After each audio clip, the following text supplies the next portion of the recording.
The Building Bridges Initiative Task Force has recommended an expanded executive, ostensibly to enhance inclusivity in national governance. Now, the BBI team has proposed the return of the Prime Minister's seat, with 2 deputies and cabinet ministers appointed from Parliament.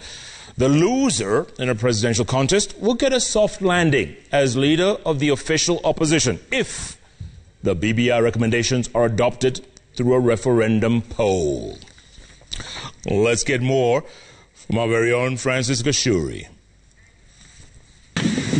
President Uhuru Kenyatta could be the first and last occupier of the country's top job under the pure presidential system of governance adopted by Kenyans 10 years ago.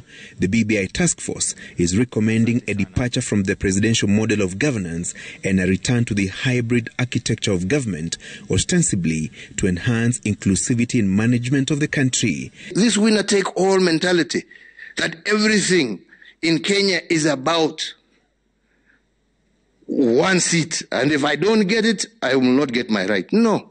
The BBI team is proposing an expanded executive which includes the President, Deputy President, Prime Minister and 2 Deputy Prime Ministers. The Premier, if the BBI recommendation sails through, will be the leader of government business in the National Assembly, whose core task will be overseeing government legislative agenda in the August House and supervising government operations in the ministries and state departments. The Prime Minister will be a member of Parliament and leader of the party or coalition with a majority in the National Assembly. The Premier will be appointed by the President, subject to confirmation by the National Assembly, and can be sacked by the head of state or ejected through a successful motion of impeachment.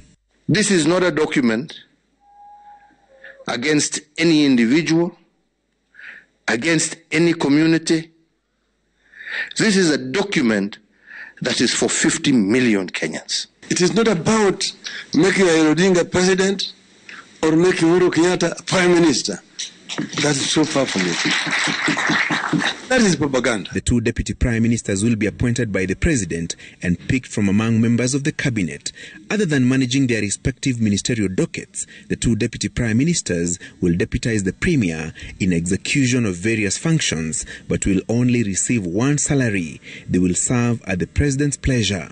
The BBI report has also proposed changes in the model of cabinet appointments and composition. This includes a change of name from cabinet secretaries to cabinet ministers. The President will also be able to appoint members of the National Assembly to be ministers, and technocrats handed ministerial flags will also become ex-officio members of the National Assembly. To avoid a feeling of being left out after losing in the State House race, the first runners-up in the presidential election will be handed the leader of official opposition seat.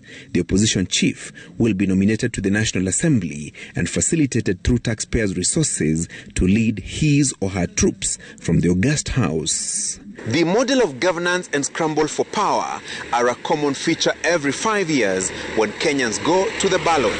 The BBI recommendations on a new architecture of governance will be subjected to a referendum where the country's electorate will have the final say at the ballot. Francis Gashuri, Citizen TV, Kisii County.